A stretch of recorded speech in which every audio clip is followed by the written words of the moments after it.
Welcome, today in front of me is ZTE Axon 30 and I'll show you how to log out from Gmail account on this device.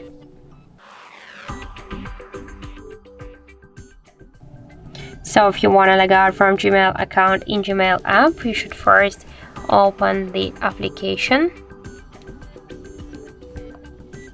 And now we can see that we're logged in here in this account. If you want to log out from Gmail account in application, you should log out from Google account on your device, and to do that you should click here to manage accounts on this device, and after that we can see here Google accounts, logged in Google account here. Just to log out from here you should click to remove account and confirm your action by click to OK.